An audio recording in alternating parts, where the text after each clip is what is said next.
Baik, Bismillahirrahmanirrahim. Assalamualaikum warahmatullahi wabarakatuh.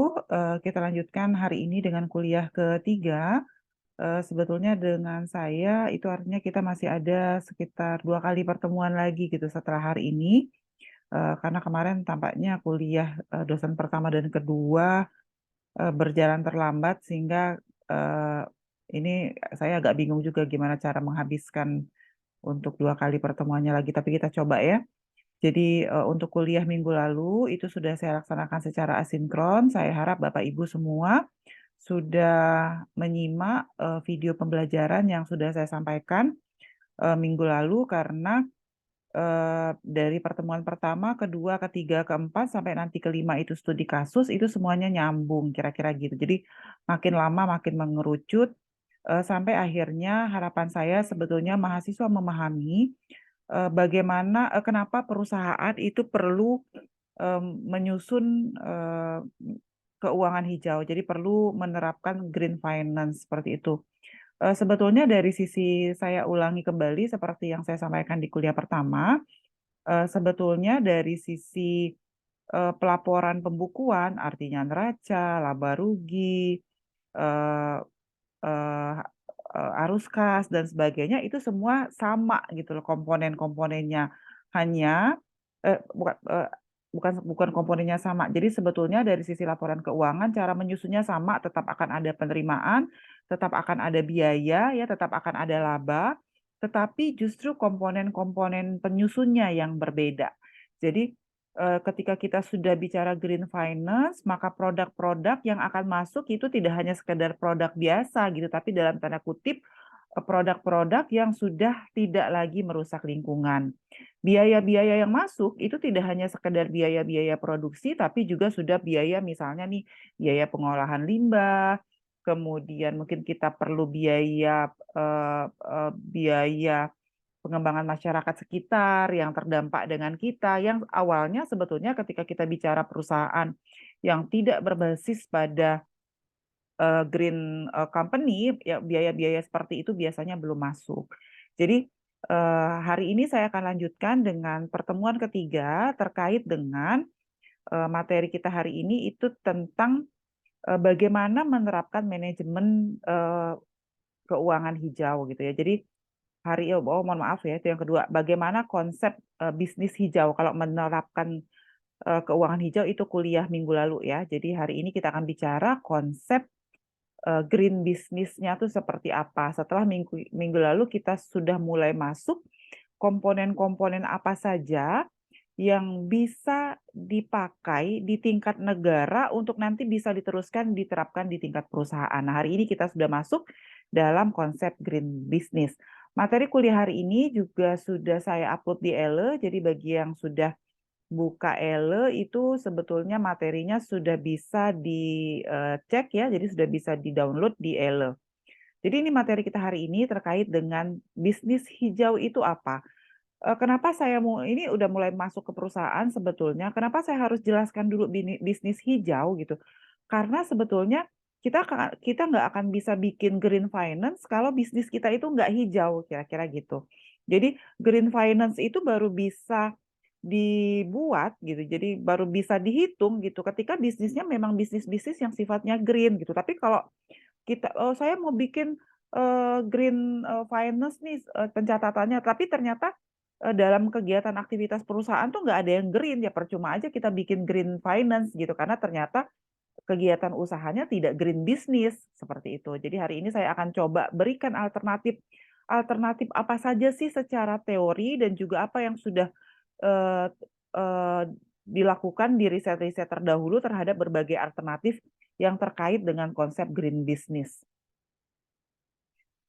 Oke, jadi sebetulnya kalau yang ini sudah disampaikan di awal ya, desakan terhadap perlunya bisnis hijau, bahwa ada tantangan eksternal. Jadi ketika kita, kenapa sih minggu lalu 2 pertemuan itu sudah disampaikan, kenapa sih harus green, mulai dari green ekonomi, kemudian kenapa akhirnya kita perlu sih bisnis kita tuh perlu green bisnis. Karena ada desakan eksternal. Apa itu desakan eksternal? Seperti misalnya terus naiknya harga sumber daya alam. itu mendesak kita gitu untuk bisa segera melakukan manuver gitu ya, perubahan menuju ke green business. Yang kedua, sudah banyak teknologi yang berkaitan dengan teknologi bersih. Jadi kalau sekarang mau memproduksi sesuatu dengan menggunakan teknologi yang tidak ramah lingkungan tuh udah ketinggalan, kira-kira gitu. Itu semua desakan eksternal. Apalagi karena tentu saja seperti cerita 2 pertemuan sebelumnya, karena ada perubahan iklim ini yang paling mendorong. Apalagi makin sedikitnya sumber daya alam yang tidak terbarukan. Jadi makin sumber daya alam yang tersedia di alam itu makin lama makin sedikit, dan yang terakhir adalah meningkatnya beban sosial dan dampak dari kegiatan bisnis itu ternyata negatif. Tetapi ada juga loh desakan internal yang mewajibkan perusahaan untuk bisa melaksanakan green business. Apa itu? Karena ada perubahan pola pikir daripada eksekutif perusahaan bahwa kalau mereka tidak melaksanakan green business sekarang, itu perusahaannya akan ketinggalan. Kenapa? Karena green business itu adalah bisnis masa depan. Jadi the future business is green business. Kira-kira seperti itu. Jadi bahkan ketika kita akan mengekspor barang ke luar negeri, maka kita diminta untuk menyertakan sertifikat-sertifikat terkait dengan bahwa produk kita tidak merusak lingkungan, bahwa produk-produk kita sehat, bahwa produk-produk kita itu dibuat dari barang-barang yang memang bisa dipertanggungjawabkan, kira-kira seperti itu. Jadi, kenapa kita memerlukan green business? Terlepas dari isu pertama 2 minggu pertemuan, dua pertemuan sebelumnya kita menyampaikan bahwa isu terbesarnya ada perubahan iklim, ternyata perubahan iklim itu juga disertai dengan desakan-desakan eksternal dan internal lainnya. Nah, desakan eksternal ini nggak akan bisa menuju ke green business kalau eksekutif perusahaannya itu tidak punya informasi, tidak punya pengetahuan, tidak punya kesadaran gitu bahwa sebetulnya green business itu penting ke depan, ya. Lalu apa sih pengertian bisnis hijau? Jadi dari kegiatan bisnis hijau yang pada mulanya memfokuskan pada pengendalian populasi, pemanfaatan energi terbarukan, kemudian dia meluas gitu ya menjadi cakupan bisnis atau sering disebut juga dengan bisnis hijau. Jadi apa itu bisnis hijau? Apa itu bisnis hijau? Menurut Ernst Young tahun 2008, bisnis hijau adalah semua bisnis yang berusaha menghasilkan CO2 yang rendah, kemudian efisien dalam penggunaan sumber daya alam, menjalankan prosedur daur ulang produk, dan implementasi model bisnis hijau. Jadi ini tadi, kalau sebetulnya kan mata kuliah kita adalah manajemen keuangan agribisnis, tetapi kita tidak bisa tidak bisa melakukan manajemen keuangan bisnis hijau kalau perusahaan kita tidak melaksanakan kegiatan yang sifatnya hijau. Jadi green finance, green management itu baru bisa dilakukan kalau memang diawali dengan green business, kira-kira seperti itu. Karena itu saya menjelaskan manajemen keuangan agribisnis itu betul-betul dari awal. Dan saya sampaikan kembali bahwa sebetulnya kalau di ujung kita bicara tentang manajemen keuangan agribisnis, metode pembukuannya sama. Ya, jadi cara bikin neraca, cara bikin laba rugi, cara buat arus kas, itu semua sama. Yang membedakan nanti adalah komponen-komponen penyusunnya. Kenapa berbeda? Karena kalau kita sudah masuk ke dalam green business, maka komponen-komponen biayanya sudah ada biaya-biaya yang berkaitan dengan misalnya pengelolaan limbah, kemudian bisnis sirkular ekonominya sudah jalan, jadi kita berusaha untuk menghasilkan CO2 serendah mungkin, sampahnya sesedikit mungkin. Nah, itu baru kita bisa bicara tentang bisnis hijau dan baru akhirnya bisa bikin keuangan hijau. Nah, definisi dan karakteristik dari bisnis hijau ini saya coba ambil dari 2 tulisan ya, dari publikasinya Haden dan juga Markus tahun sama-sama 2009. Jadi menurut Haden dan Markus Fremet ini mengatakan bahwa manajemen bisnis hijau itu adalah kegiatan bisnis yang menggunakan inovasi sebagai alat untuk, nah ini kata kuncinya sebetulnya. Kata kuncinya adalah keberlanjutan sumber daya alam. Tadi kita tahu bahwa perubahan iklim itu sebetulnya adalah salah satu indikasi bahwa sumber daya alam itu sudah makin menurun. Maka kita harus mengelola sumber daya alam yang sudah tersisa, yang sudah tinggal sedikit ini secara berkelanjutan. Yang kedua, tentu kita karena sumber daya alamnya udah terbatas, tentu kita harus mengurangi pemborosan penggunaan sumber daya alam, harapannya bisa meningkatkan kemakmuran sosial dan memberi keunggulan bersaing bagi perusahaan. Karena nanti kalau kita mau bersaing antar perusahaan di level internasional, maka salah satu yang harus kita majukan itu bahwa perusahaan kita ini green, bahwa perusahaan kita ini nggak merusak lingkungan, bahwa perusahaan kita ini tidak memiskinkan masyarakat sekitar, bahwa perusahaan kita itu tidak menyebabkan orang lain kehilangan pekerjaan. Nah, itu adalah inti-inti dari bisnis hijau. Nah, perusahaan yang memakai manajemen hijau adalah perusahaan yang sanggup memperluas tujuan keuangan perusahaan selain keuntungan ekonomi. Nah, itu tadi. Jadi kalau perusahaan kita belum green, tujuannya cuma satu, keuntungan ekonomi. Pokoknya secara ekonomi untung. Tetapi kalau kita sudah menganut manajemen bisnis hijau, maka orientasinya tidak hanya keuntungan untuk individu si pengusaha, tapi juga bisa mencapai kemakmuran sosial dan menjaga keberlanjutan sumber daya alam. Apa sih gitu ya, lebih detailnya tuh kayak apa sih? Nah, di bawah ini ada 7 hal gitu yang bisa kita capai. Pertama, menggunakan sumber daya alam tidak terbarukan dengan lebih bijaksana dan bertanggung jawab. Yang kedua, karena sumber daya alamnya terbatas, tentu kita harus jaga kelestariannya. Yang ketiga adalah mengurangi pemakaian energi atau air per unit produk jadi. Yang keempat, menjalankan proses daur ulang produk. Jadi, kalau kita sudah mulai melaksanakan bisnis hijau, itu kita sudah tidak kita mengusahakan mengambil sumber daya dari alamnya itu sesedikit mungkin gitu. Bahkan kalau nanti perusahaannya sudah menerapkan konsep circular economy, mungkin sudah ada yang pernah dengar konsep circular economy, bahkan di dalam proses circular economy itu kita berharap tidak ada lagi waste, nggak ada lagi sampah. Jadi kalau sekarang ini hanya proses daur ulang, artinya dalam proses circular economy itu apapun yang dihasilkan itu semua akan didaur ulang dan akhirnya kita akan makin dikit ngambil sumber daya alam. Yang ketiga, harapan kita dengan manajemen bisnis hijau, kita bisa memperpanjang umur ekonomis pemakaian produk, lalu menghilangkan limbah yang mengganggu kesehatan sosial, dan tentu yang terakhir adalah tujuannya adalah mengurangi emisi CO2, dan mengurangi emisi CO2 ini adalah semangat yang dibangun oleh pemerintah dari awal ketika akhirnya pemerintah menurunkan tanggung jawab untuk pengurangan emisi itu tidak hanya pada pemerintah, tapi pada pemerintah daerah, perusahaan, sampai dengan ke masyarakat.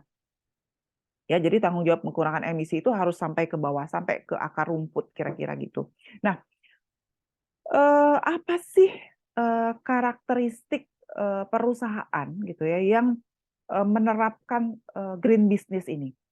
Pertama yang harus kita pahami bahwa konsep keberlanjutan itu kan mungkin sudah tahu semua ya, kalau konsep keberlanjutan itu kan dia 3 yang dikembangkan adalah ekonomi, yang diperjuangkan oleh keberlanjutan itu adalah lingkungan, yang kedua itu adalah sosial. Jadi kita tidak bisa bicara sustainability itu kalau kita hanya bicara ekonomi.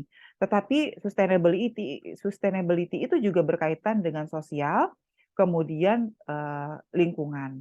Nah, terlepas dari ini semua, kalau kita bicara ekonomi, maka kalau kita bicara ekonomi itu pasti yang dibicarakan adalah profit. Jadi kalau perusahaan tentu ingin dapat profit. Tapi terlepas dari itu, kita tentu berharap kalau kita green business, maka ya masyarakat sekitar itu juga sejahtera. Apalagi lingkungannya juga nggak rusak, lingkungannya berkelanjutan. Mungkin kalau sekarang itu banyak sekali program-program CSR, bahkan Kementerian Lingkungan Hidup itu memberikan penghargaan proper gitu kepada perusahaan-perusahaan yang menerapkan konsep keberlanjutan. Jadi ada berbagai kriteria untuk bisa dapat proper emas, itu semua indikator dalam penetapan penghargaan proper itu sebetulnya berangkat dari aspek ekonomi, environment, dan sosial. Ya, jadi ini adalah konsep keberlanjutan. Karena itu kenapa semua private companies saat ini semua sudah punya program CSR. Karena tujuannya tidak hanya sekadar profit, tapi juga harus ada people, masyarakat sekitar juga ikut sejahtera, dan lingkungannya juga tidak rusak. Nah, dalam konteks tersebut, maka sistemnya itu tidak lagi apa ya? Kalau sekarang itu konsep ekonominya itu menjadi berbagi nilai kemakmuran. Jadi di dalam bukunya Porter dan Kramer tahun 2011, maka konsep ketika ketika perusahaan membangun usaha itu tidak hanya sekedar profit tadi, tetapi di dalamnya ada berbagi nilai kemakmuran, bahasa Indonesianya, atau share wealth value. Jadi membagi kemakmuran, membagi keuntungan, kira-kira gitu. Nah, dia terbagi menjadi beberapa step ya. Yang pertama adalah shareholder value. Shareholder value, jadi financial return are all that matters. Jadi kalau shareholder value itu companies, private gains, and externalized losses. Jadi kita akan coba gimana caranya supaya perusahaan itu bisa mendapatkan keuntungan, tetapi eksternalitasnya rendah. Ya, eksternalitas losses, kehilangan, menurunkan eksternalitas. Kemudian ada ini shareholder value, kemudian ada share value. Share value itu adalah business and financial performance still come first. Jadi bisnis dan finansial itu duluan, tetapi integration is still limited with negative impact set against good works elsewhere. Jadi ada share nilai-nilai yang harus dikembangkan supaya nanti kita bisa menuju ke konsep berbagi nilai kemakmuran. Ada siapa tadi yang ingin bertanya, Pak? Sudah raise hand, Pak Fauzi. Silakan, Pak, sebelum saya lanjutkan.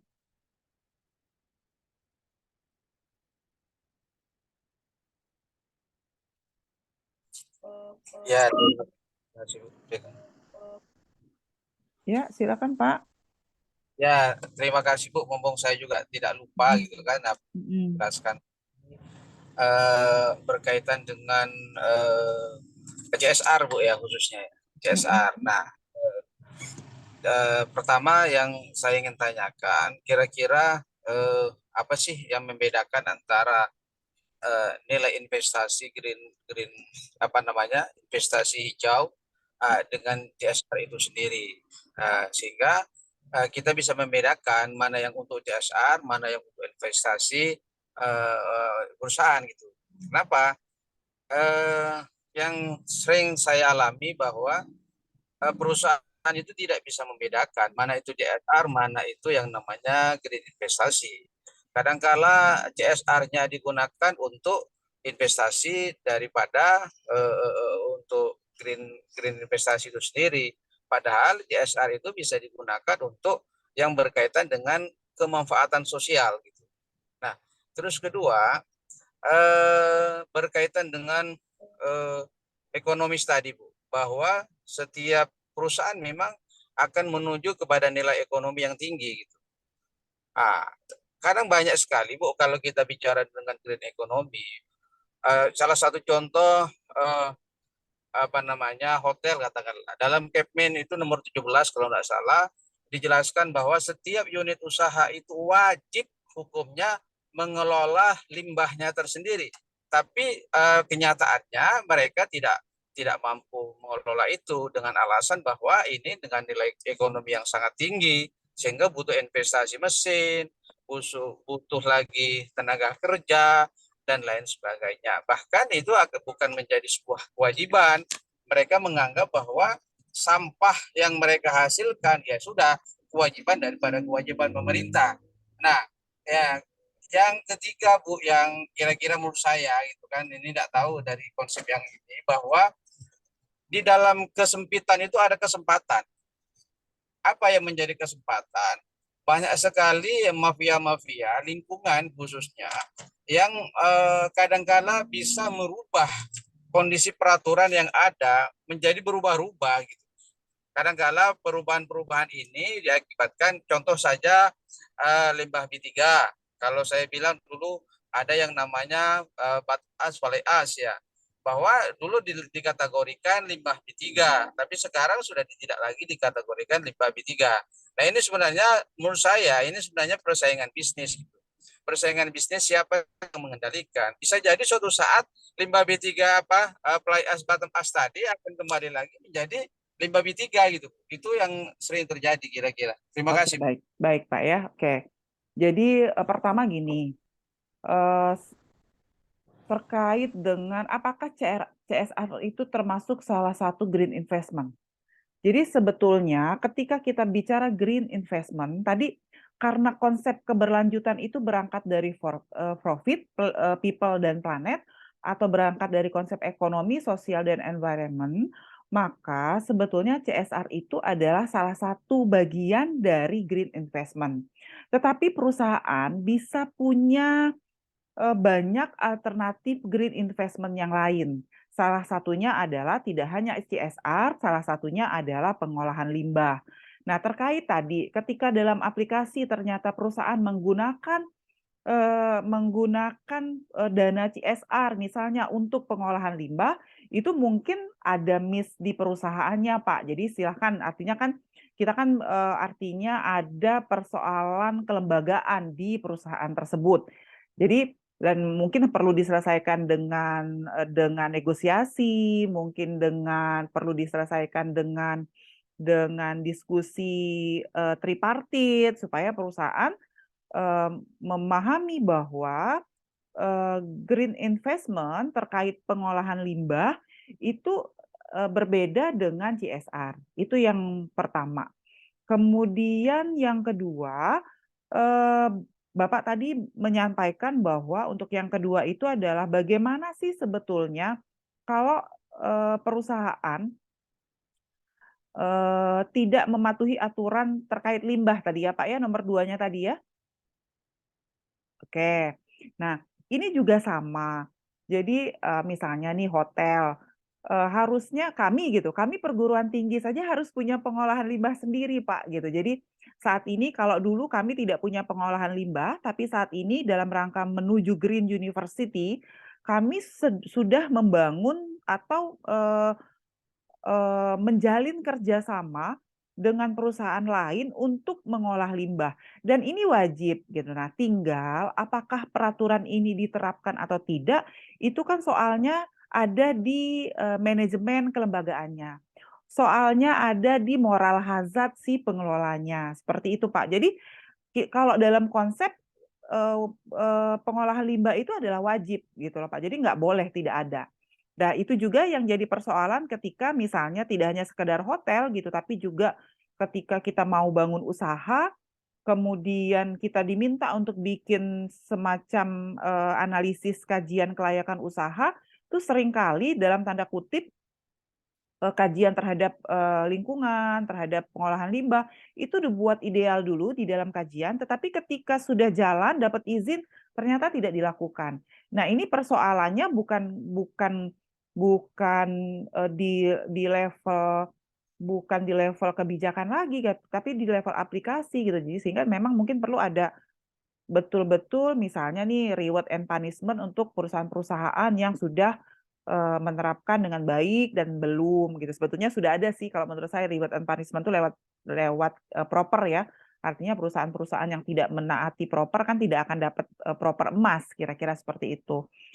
Mungkin itu ya Pak, mirip-mirip lah, termasuk juga ketika misalnya, ada limbah-limbah tertentu yang, sekarang seperti kata Bapak yang ternyata dulu B3 sekarang tidak B3 gitu ya, tapi, kalau itu saya tidak bisa jawab, kenapa alasan dulu jadi B3 sekarang tidak, mungkin pemerintah punya semacam kajian medis gitu yang menunjukkan bahwa ternyata limbah tersebut sudah nggak masuk B3 lagi kalau menurut saya, tapi untuk mengecek betulnya mungkin orang-orang teknis yang bisa jawab seperti itu, Pak. Tapi seharusnya jika memang dia masih tergolong limbah B3, seharusnya ya tidak boleh dikeluarkan dari, komponen, eee, zat-zat atau bahan-bahan yang, termasuk dalam B3, seperti itu menurut saya.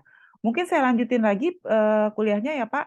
Dan yang terakhir Bapak Ibu itu ketika kita ada shareholder value dari orang-orang yang akan merasakan share value nilai-nilainya, dan akhirnya kita bisa membangun sistem nilai. Jadi sistem nilai tadi ya itu tadi ya Bapak Ibu, ketika kita bicara sistem nilai maka di dalamnya akan ada semangat untuk mengelola lingkungan, semangat untuk menyelamatkan masyarakat dan akhirnya bisnis.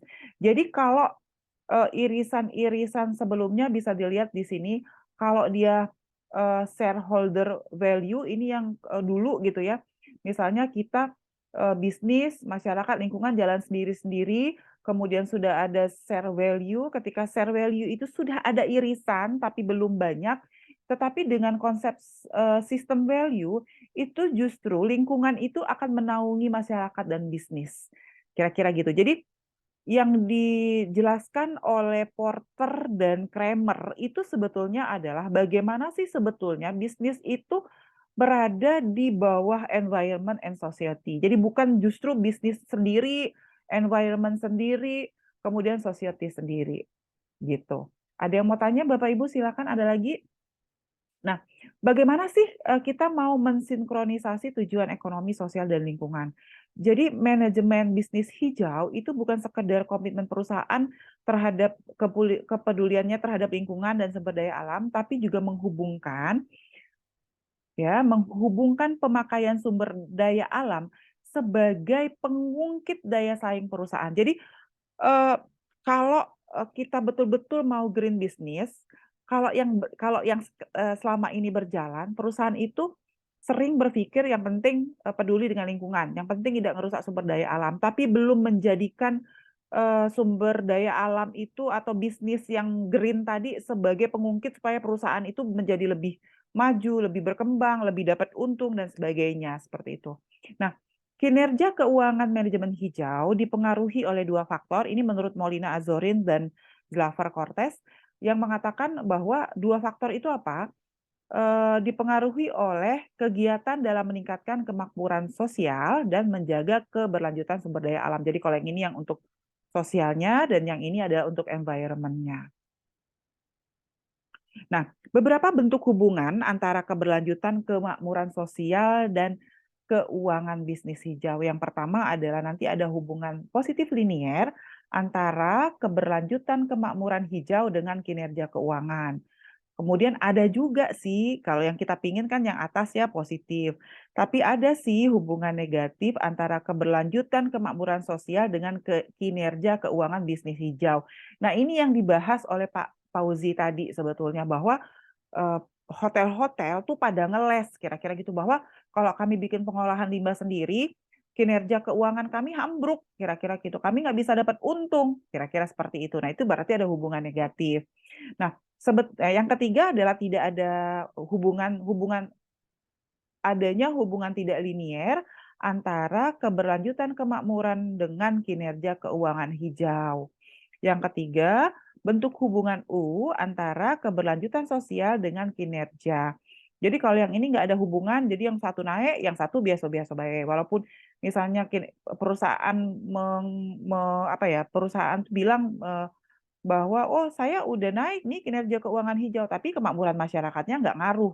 Itu yang tidak linear tadi. Tapi ada juga yang kalau dia menerapkan justru kesejahteraan masyarakatnya jadi negatif, atau justru kalau mereka menerapkan keuangan hijau, keuangannya jadi naik, keberlanjutannya jadi naik kan. Kalau ini yang pertama, yang ini justru keberlanjutannya jadi turun. Jadi ada berbagai bentuk gitu. Tetapi harapan kita sebetulnya seperti yang di sini saya sampaikan, ketika perusahaan itu sudah bisa menjadikan bisnis hijaunya itu sebagai pengungkit daya saing perusahaan, seharusnya yang terjadi itu adalah yang pertama. Jadi ada hubungan positif antara keberlanjutan kemakmuran sosial dengan kinerja.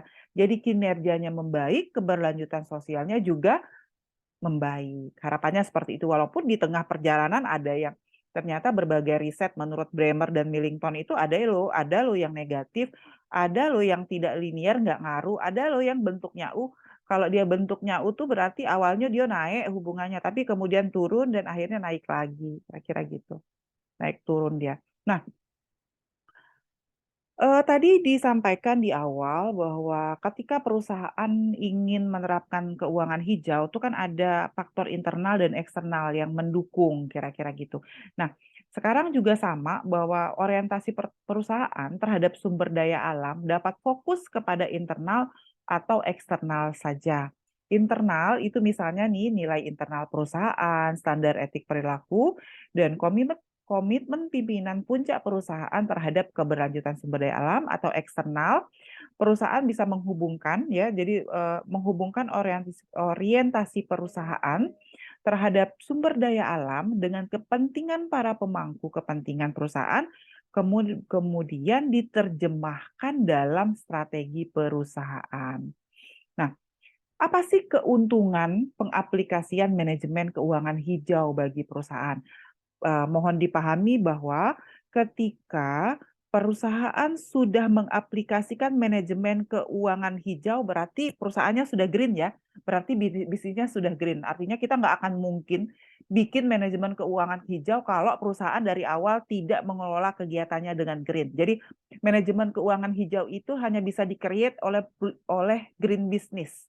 Ya, jadi yang pertama adalah diperolehnya manfaat peningkatan kinerja keuangan dari peningkatan kemakmuran sosial. Tadi, yang manfaat positif yang pertama ini tadi, yang ini yang pertama tadi.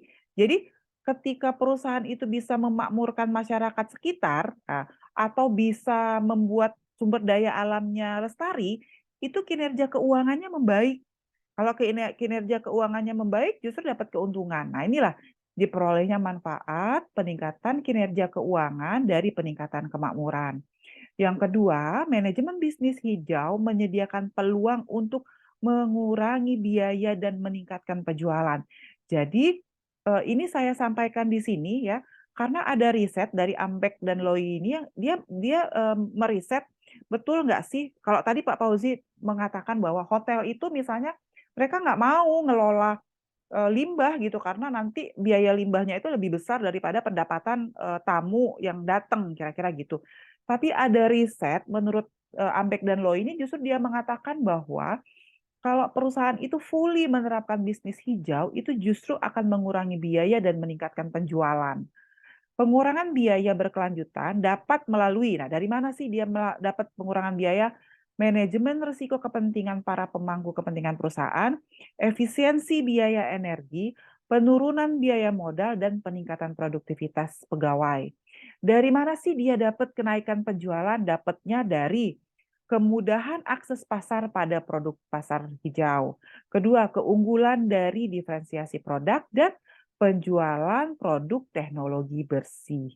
Dan yang ketiga, keuntungannya adalah tentu terhadap lingkungan, mencegah polusi, efisiensi biaya, efisiensi energi, dan tadi kita bisa dapat untung dari proses daur ulang. Tapi menerapkan keuangan hijau ini memang eh, nggak bisa setengah hati, kira-kira gitu. Jadi memang perlu komitmen dari berbagai pihak untuk bisa melaksanakan bisnis hijau, dan itu memang tidak mudah gitu ya. Nah, sekarang bagaimana sih implementasi dari green finansialnya? Kita coba mulai masuk ke keuangan hijau. Jadi implementasi keuangan hijau itu meliputi tiga area. Yang pertama dari keuangan hijaunya sendiri. Jadi dari pengelolaan keuangannya. Yang kedua dari investasinya. Tadi Pak Fauzi sudah menyatakan tentang investasi. Dari investasi hijaunya. Yang ketiga adalah dari pendapatannya. Jadi kalau kita mau bikin green finansial itu tidak cukup hanya dengan pembukuannya hijau gitu. Walaupun kita sudah mengakui ini pembukuan saya sudah pembukuan hijau, tetapi ternyata di dalamnya tuh tidak ada komponen-komponen green investment yang kita buat. Ternyata di dalamnya tuh tidak ada penjualan produk-produk hijau gitu. Ya, maka kita tidak bisa sebut sebagai green finansial laporan keuangan kita itu, kira-kira gitu. Nah, tiga pilihan strategi bagi perusahaan yang akan menggunakan pengembangan produk sebagai pengungkit kinerja perusahaan. Itu punya tiga pilihan strategi. Ini menurut Unrun tadi ya. Jadi pertama menonjolkan atribut hijau. Jadi dipromosikan gitu bahwa memang produk kita ini tidak merusak lingkungan, tidak menggunakan bahan-bahan yang berbahaya. Jadi memang strategi menonjolkan atribut hijau merupakan strategi awal terbaik untuk mengembangkan produk hijau bagi perusahaan yang kurang memiliki kapabilitas untuk pengembangan produk hijau. Perusahaan menonjolkan bahwa produk yang ada telah memuat atribut produk hijau dan diproduksi melalui proses hijau, sehingga produk lama tersebut dapat ditawarkan kepada pelanggan yang berperilaku hijau. Yang kedua adalah kalau yang ini produk lama kemudian diberi atribut hijau. Yang ini akuisisi merek produk hijau. Jadi kita ambil, jadi strategi akuisisi produk hijau itu disarankan untuk perusahaan yang tidak memiliki kapabilitas pengembangan produk hijau dan kurang memiliki atribut hijau pada produk lama dan proses produksinya juga lama. Jadi kalau misalnya nih perusahaan kita, oh ternyata produk kita ini nggak bisa gitu, kita kasih atribut hijau, maka kita bisa akuisisi merek produk lain yang hijau. Jadi bisa diambil. Yang ketiga adalah arsitek hijau. Ini salah ya. Arsitek hijau ini tidak di sini harusnya. Yang ketiga ya adalah arsitek hijau, yaitu strategi mengembangkan produk hijau dipakai oleh perusahaan yang memiliki rekam jejak pengembangan produk baru. Jadi arsitek produk hijau itu artinya kita ambil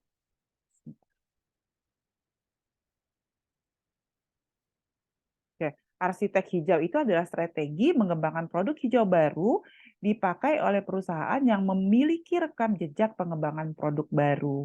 Jadi ini strategi-strategi kalau produk lama dikasih atribut hijau. Kalau memang kita nggak bisa produk lama kita kasih atribut hijau, maka bisa kita akuisisi merek produk lain atau arsitek hijau itu adalah mendesain produk baru yang dipakai oleh perusahaan yang sudah duluan punya rekam jejak menghasilkan produk hijau.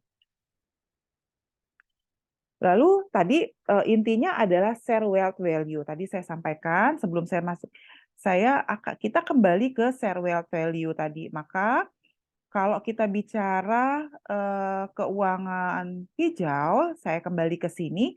Kalau dulu shareholder value, kemudian ini konsep awal dari sustainability, ada irisan di dalamnya, tetapi ketika kita sudah masuk ke dalam green finansial, green business, itu sebetulnya seperti ini konsepnya. Namanya system value, yang dianut itu adalah share wealth value. Nah, share wealth value sendiri itu bisa ditempuh dengan beberapa cara. Ya, jadi bagaimana sih cara bisa membagi kemakmuran? Pertama, merancang kembali produk dan pasar. Artinya produk yang sudah kita hasilkan dirancang kembali supaya hijau. Yang ketiga, meredefinisi rantai nilainya. Ya, jadi misalnya nih awalnya kita dapat bahan baku itu dengan cara hanya mengambil dari alam saja tanpa melakukan peremajaan, maka diperbaiki rantai nilainya, lakukan peremajaan atau pengembangan klaster baru terkait dengan produk hijau tadi. Sehingga nanti di dalamnya dengan mengembangkan ini kita harapannya sudah ada business opportunities, ada corporate asset dan juga pemenuhan kebutuhan sosialnya. Nah, ini kira-kira ya yang akan jadi pertimbangkan nilai-nilai atau lingkup-lingkup nilai yang bisa di-share baik lingkungan internal maupun lingkungan eksternal ketika kita bicara tiga komponen ini. Jadi lingkungan internal itu adalah ada employee, ada karyawan ya, jadi kompetensinya, pengembangan profesionalismenya, kesehatan, teknologi itu dari peralatan, proses, kualitas, itu semua sudah mengarah ke green. Work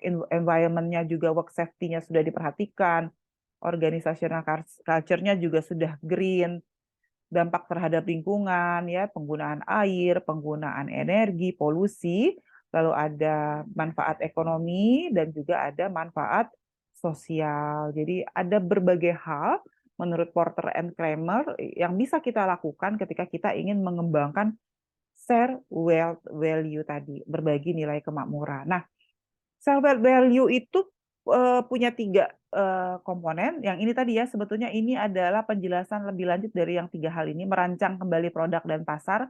Yang pertama adalah merancang kembali produk dan pasar. Yang kedua adalah meredefinisi produktivitas di dalam rantai nilai, dan yang ketiga adalah mengembangkan klaster-klaster baru lokal. Ya, jadi yang pertama adalah merancang kembali produk dan pasar, jadi mengupgrade nilai proposisi dari nilai-nilai sosial masuk ke dalam produk kita tadi. Kemudian meredefinisi produk, meredefinisi productivity di dalam rantai nilai, itu artinya kita harus memperhatikan infrastrukturnya, kemudian pengurangan kendala-kendala sosial di dalam rantai nilai. Ya, jadi riset tentang rantai nilai ini juga menarik ya, tentang green, tapi dikaitkan dengan green value-nya gitu. Jadi green value change kira-kira gitu. Jadi mungkin ada riset terdahulu yang sudah mengamati misalnya di kopi rantai nilainya seperti ini. Kemudian kita coba lihat gimana sih caranya meredefinisi rantai nilai kopi ini menjadi green value chain. Itu bisa jadi satu tesis yang sangat menarik. Atau misalnya nih OPI nih atau Miftah ya yang mau penelitian tentang rantai pasok. Menurut saya penelitian tentang rantai pasok terkait kerupuk dan kemplang tuh udah lumayan banyak. Maka nanti Miftah bisa arahkan meredefinisi rantai nilainya itu menjadi green value change. Jadi jangan sampai si si UMKM-nya itu cuma sekedar ngambil ikan saja sudah selesai. Tetapi ketika misalnya mereka melakukan domestikasi, ikut melakukan domestikasi, itu sudah bagian dari green value change-nya gitu. Itu bisa jadi satu tesis sebetulnya, ya. Kemudian enabling local cluster, mengembangkan lokal-lokal cluster baru. Ini tujuannya sebetulnya untuk memberikan keuntungan kompetitif dan komparatif bagi perusahaan yang sudah menerapkan green value tadi, ya.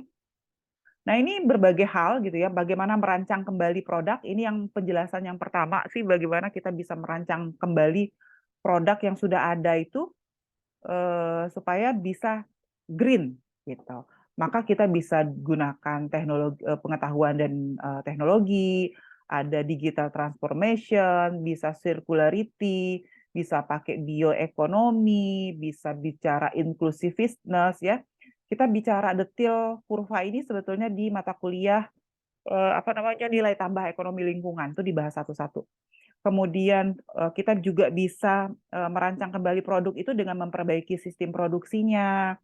Kita juga bisa merancang kembali produk dan pasar itu dengan melakukan diversifikasi produk, sehingga nanti akan tercipta pasar baru, kemudian melakukan identifikasi produk, distribusi rantai nilainya, dan tentu yang penting juga adalah kolaborasi. Mungkin kita punya pengetahuan yang terbatas terkait dengan bagaimana merancang kembali produk, maka kita bisa lakukan kerjasama nih dengan perguruan tinggi untuk menghasilkan bagaimana sih menghasilkan produk-produk yang green tadi.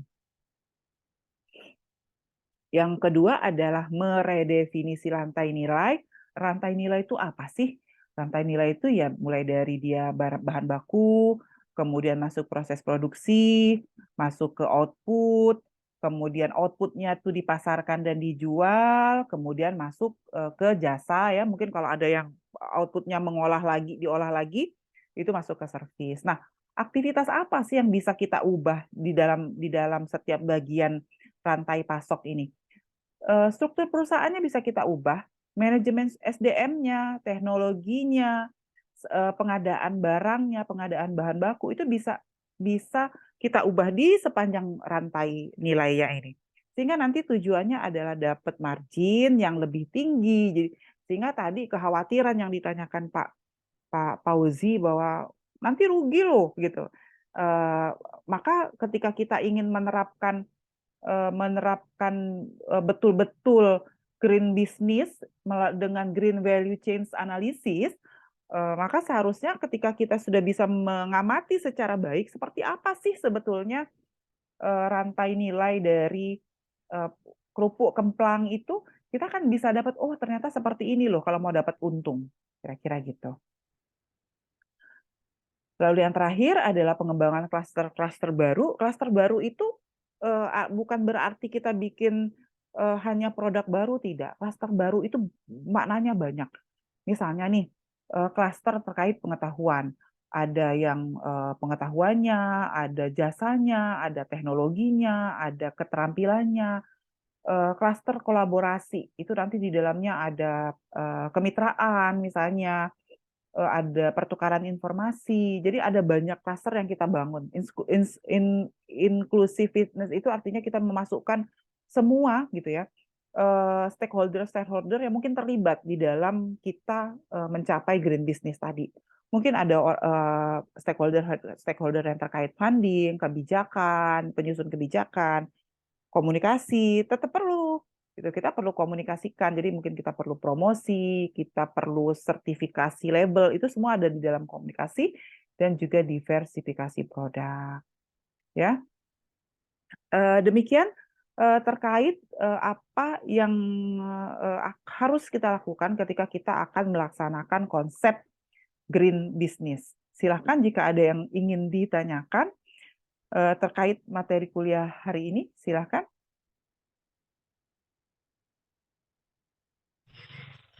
Ada? Rizky, silakan Rizky. Baik Bu, Asep mau izin bertanya. Oh, oh, oh ya Pak Rizky nggak apa-apa ya. Pak Silakan, Asep Pak. dulu, silakan Pak Asep, silakan Pak. Silakan Pak. Pak Asep silakan. Oh, Pak Rizky dulu Pak. Oh nggak apa-apa. Silakan Pak.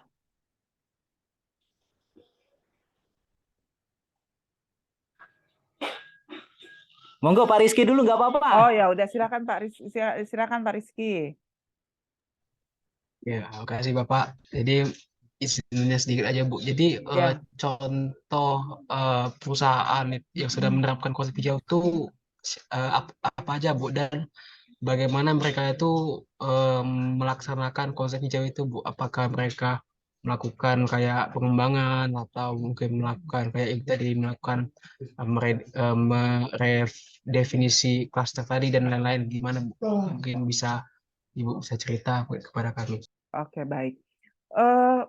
Kalau perusahaan yang fully menerapkan green business di Indonesia mungkin saya belum ketemu sebetulnya. Tetapi menurut saya perusahaan-perusahaan yang mendapat proper emas itu adalah salah satu perusahaan yang sudah menuju ke sana. Jadi tapi masih banyak yang perlu diperbaiki gitu. Artinya bisa saja sebetulnya seperti Pertamina RU3 ya, yang Pusri yang dapat proper emas tahun ini misalnya. Nah, itu bisa saja sebetulnya ketika mereka meng-create dana-dana terkait dengan CSR-nya, terkait dengan pengelolaan lingkungan, itu sudah mengarah ke green business. Tetapi kan sebetulnya belum menerapkan yang meredefinisi produk, mungkin mereka belum menerapkan yang apa namanya, yang green value change-nya belum. Jadi masih berkutat pada kegiatan-kegiatan sekunder. Jadi kalau di kita tuh belum bergerak atau belum banyak memberi perhatian pada produk primer yang dihasilkan oleh perusahaan supaya ikut menjadi green juga. Kira-kira gitu. Dan itu sebetulnya sebagai peneliti jadi tantangan buat kita. Sebagai peneliti, bagaimana sih kita memberikan masukan ke Pusri supaya misalnya Pusri sudah beralih nah kayak Pusri kan nggak mungkin kalau pupuk NPK-nya itu tadi kan ada berbagai cara ya untuk meredefinisi produk kan. Kalau Pusri kan dia nggak mungkin melekatkan unsur hijau di dalam NPK. Maka yang bisa dilakukan Pusri adalah mengakuisisi produk hijau atau melakukan arsitek produk hijau.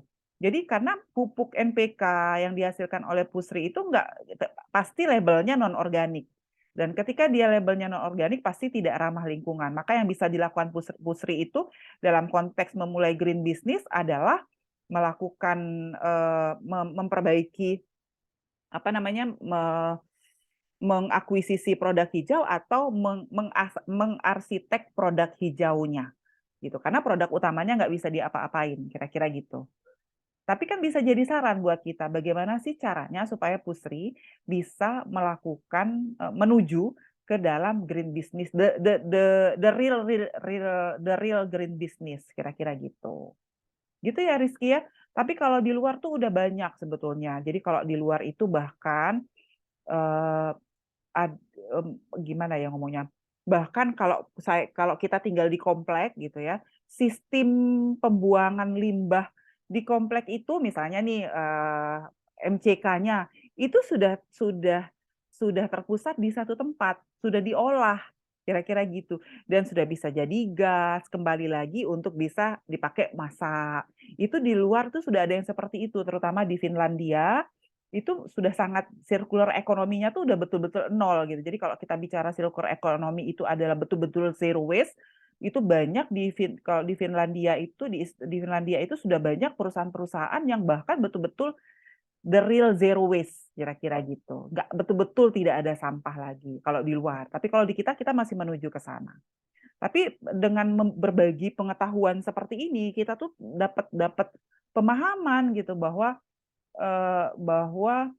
banyak sebetulnya celah dan ranah riset yang bisa kita lakukan sehingga nanti kita bisa membangun berbagai hal, masukan, saran kepada perusahaan bagaimana caranya supaya nanti perusahaan bisa jadi the real green business tadi, kira-kira gitu. Gitu, Rizky? Baik, Bu. Terima kasih, Bu. Iya, Pak. Ya, Pak Asep silakan.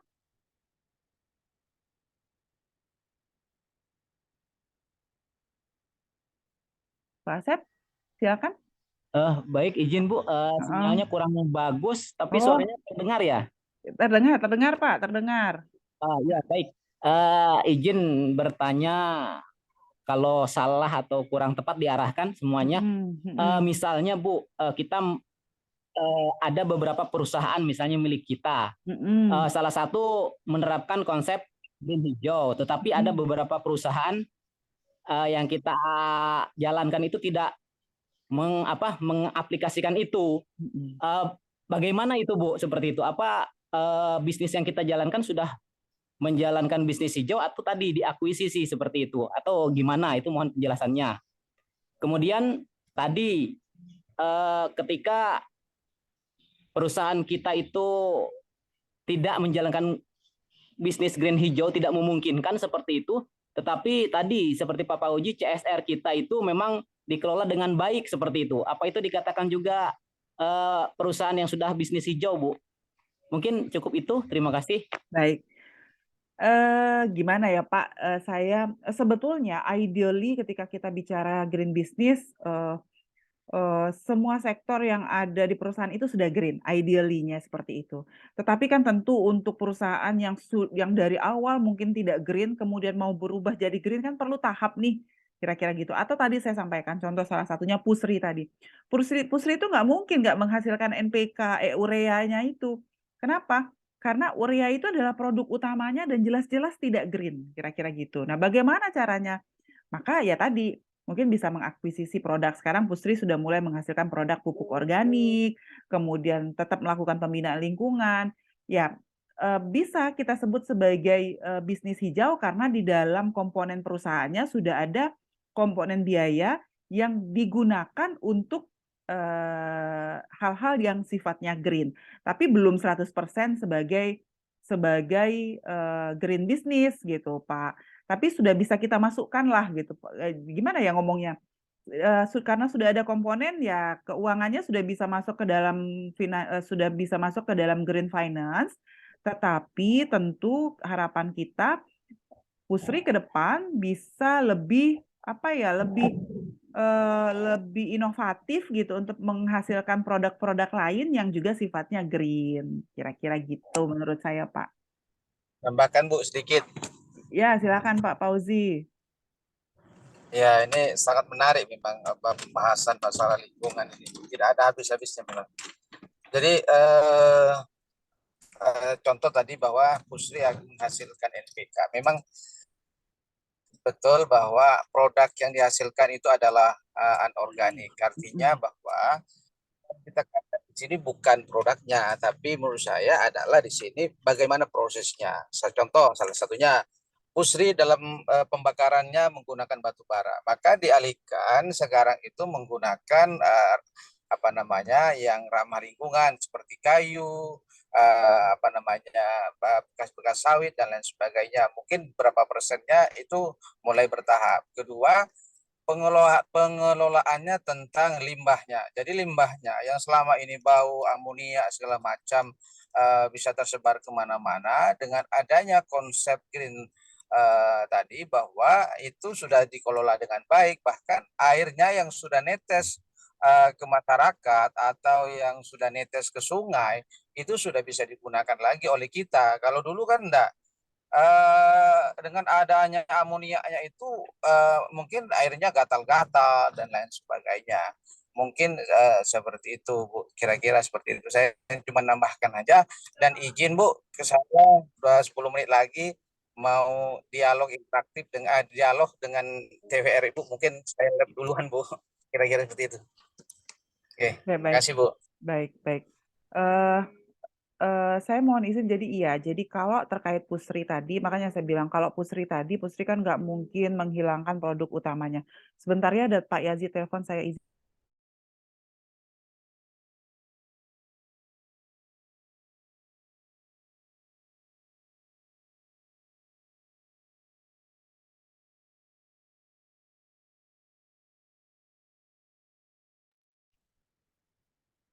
Oke, baik. Jadi maka yang bisa dilakukan Pusri itu adalah mengakuisisi produk hijau. Kemudian salah satunya ketika kita mengakuisisi produk hijau, yang bisa dilakukan adalah value chain-nya diperbaiki. Kalau tadi Pak Fauzi mengatakan bahwa pakai kayu, jangan pakai batu bara, jangan Pak, pakai kayu juga ngambil sumber daya alam. Kalau mau pakai janjang sawit bolehlah pakai pelepah kelapa sawit karena mungkin banyak terbuang. Tapi kalau pakai kayu jangan lagi gitu, karena sudah harus memikirkan cara pembakaran yang lain, mungkin menggunakan apa namanya sinar matahari ya. Jadi sudah tidak lagi menggunakan listrik dari batu bara, gitu, tapi sudah mengambil listrik dari energi tenaga surya, misalnya. Itu salah satu yang menarik gitu menurut saya.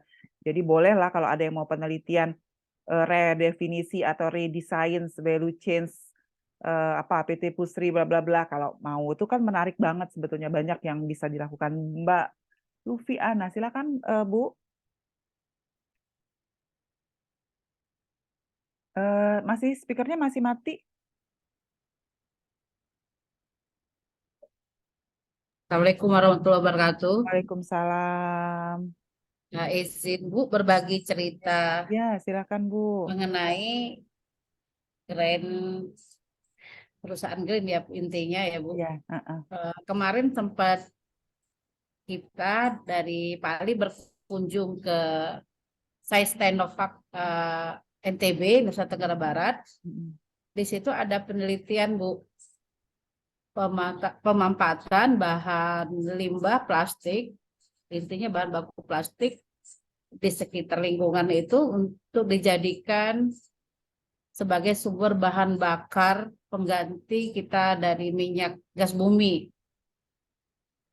Itu apakah ya termasuk juga dalam kategori industri green yang kita bicarakan sehingga menghasilkan green financing pada akhirnya?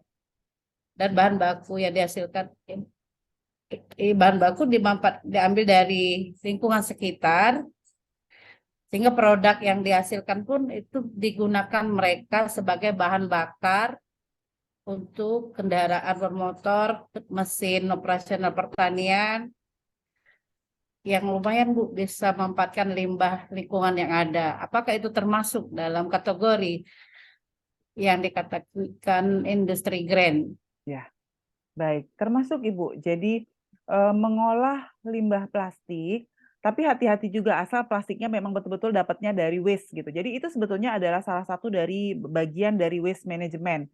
Jadi kalau di luar itu kan pengolah kalau di luar negeri di Finland misalnya, saya banyak rekomendasi Finlandia karena saya pernah ikut kursus circular economy ya Bu di sana. Jadi kalau di sana itu sampah itu sudah dikelola oleh perusahaan swasta, dan tadi semua tuh nggak ada yang kebuang, memang betul-betul nol.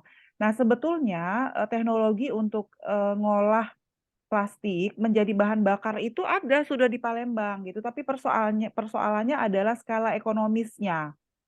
Karena ternyata untuk mengolah plastik jadi bahan bakar itu juga masih perlu bahan bakar. Kira-kira gitu.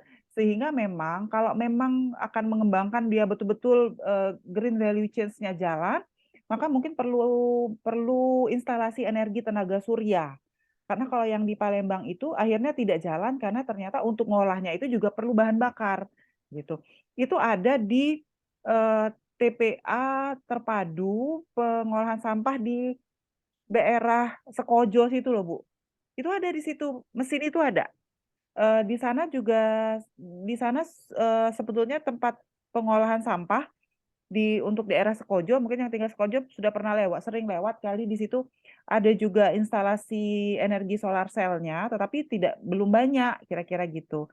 Jadi di tempat sampah itu mereka sudah coba untuk menerapkan zero waste tadi, tapi untuk plastik itu untuk plastik mereka cacah kecil-kecil supaya bisa jadi solar, supaya bisa kembali Ya. jadi solar.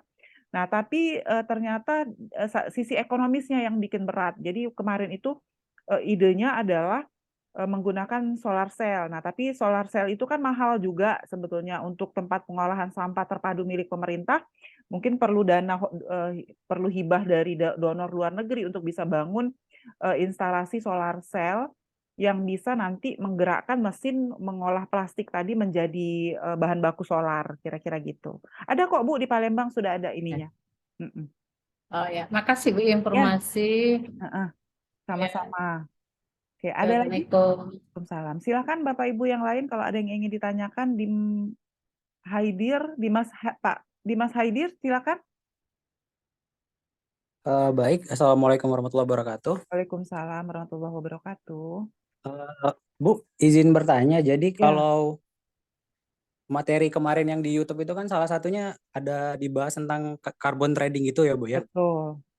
Itu kira-kira gimana sih Bu cara, ibaratnya kan saya ini punya teman-teman tuh di daerah Oki kan yang punya lahan sama ditanami banyak pohon lah, masih terjaga lah ibaratnya. Kira-kira itu gimana sih Bu cara atau proses step by stepnya biar bisa ibaratnya tuh dapat fee-nya itu, atau sekarang itu belum jalan ya Bu? Mungkin infonya gimana? Soalnya Kalau step by step-nya saya masih belum paham juga bagaimana sebetulnya klaim terhadap carbon trading. Tapi waktu itu coba lihat di IG ya, waktu itu ada IG-nya Maria Kristalin, beliau salah satu staf ahli Bu Sri Mulyani, saya follow dan ada jadi saat ini sebetulnya tahun lalu itu sudah ada satu kali mekanisme pembayaran dari carbon trading itu kepada pemerintah Indonesia. Nah, tapi dari pemerintah Indonesia untuk turun ke perusahaan itu saya belum paham juga mekanisme turunnya kayak apa gitu. Tapi sudah ada pembayaran dari luar. Coba ya, saya cari nih. Siapa ya kalau nggak salah namanya. Saya follow kemarin. Jadi tahun lalu itu sudah ada pembayarannya. Coba deh cari di IG gitu. Beliau salah satu Maria Kristalin apa kalau nggak salah gitu namanya. Nggak ada nih tapi di IG-nya nih. Nggak, kalau lagi dicari-cari nggak ketemu IG-nya. Kalau pas ini muncul ya.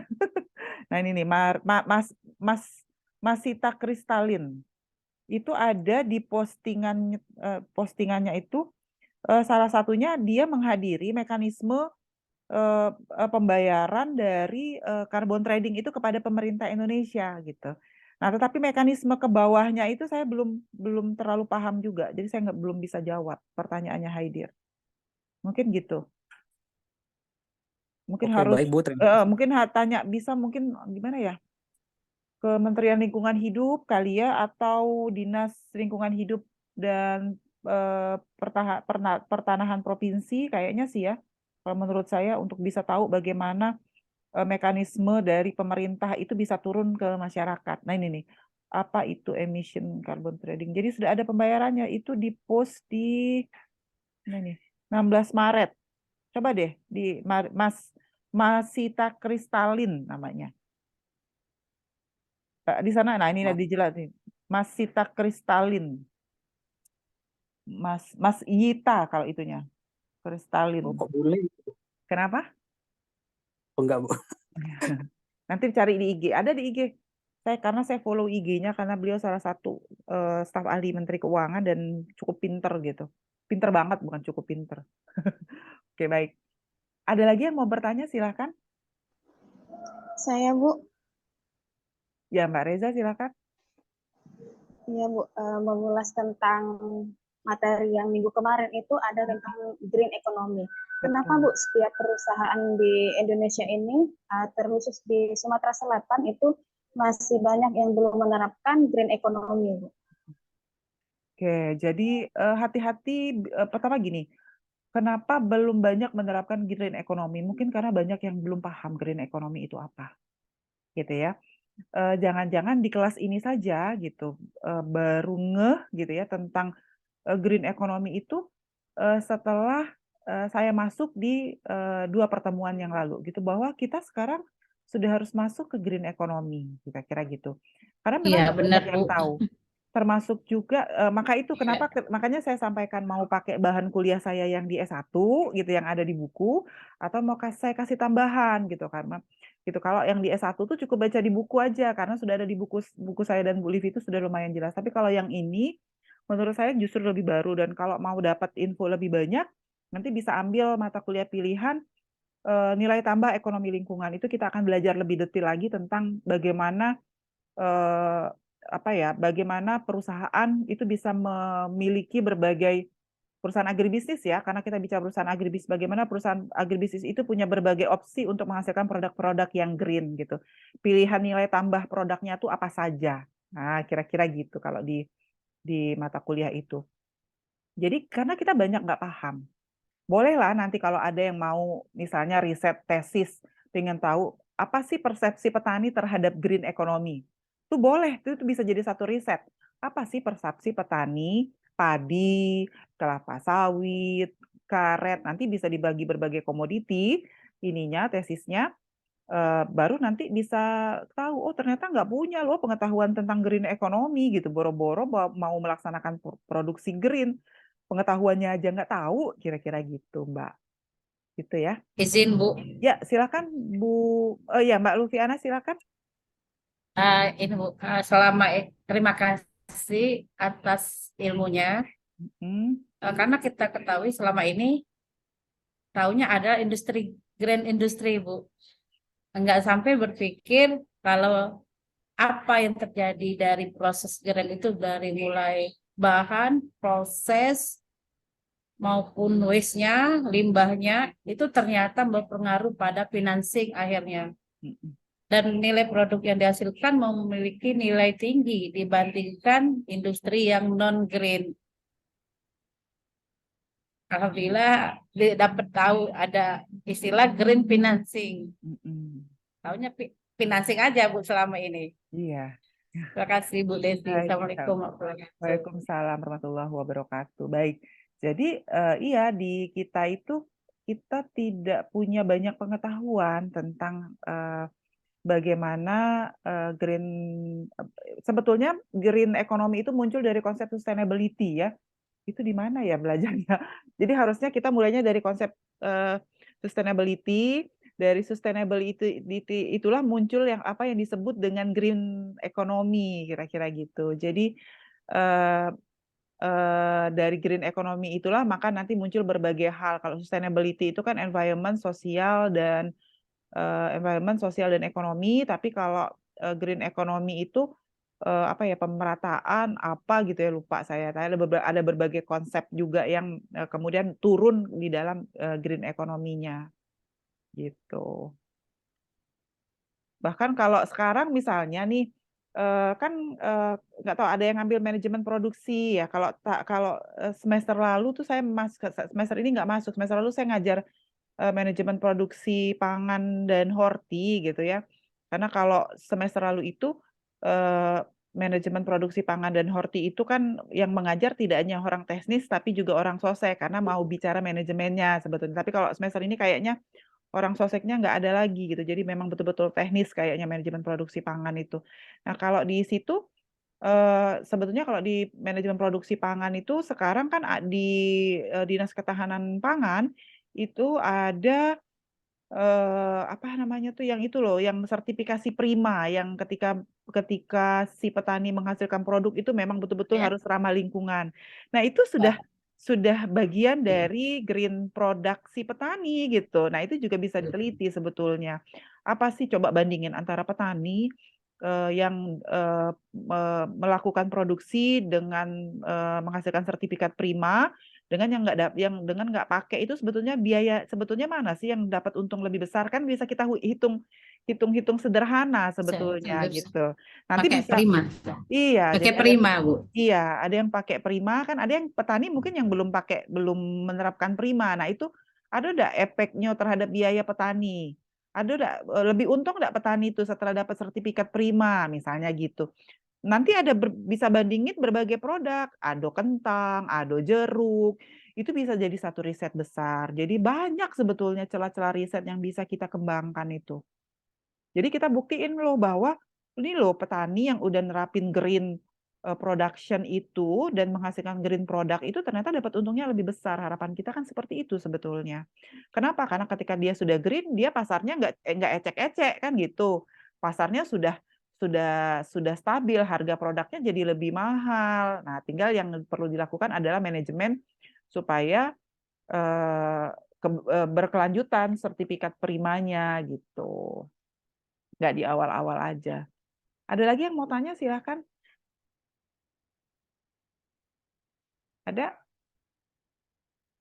Oke, kalau tidak ada, mungkin saya tutup kuliahnya sampai di sini. Terima kasih atas perhatiannya. Saya berharap sebetulnya kalau besok ada waktu, mungkin jam-jam 9, kalau mau kita kuliah 1 kali lagi untuk materi kuliah keempat, karena kita perlu 2 kali lagi ya sebelum cuti bersama hari Selasa.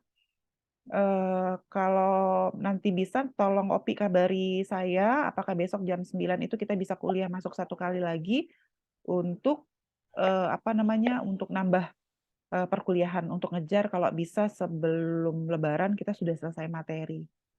Mungkin itu dari saya. Terima kasih atas perhatiannya. Mohon maaf lahir dan batin. Semoga bermanfaat. Wassalamualaikum warahmatullahi wabarakatuh. Waalaikumsalam warahmatullahi wabarakatuh. Terima kasih, Bu. Baik, saya langsung Terima ending kasih, Bu. ya. Baik, terima kasih.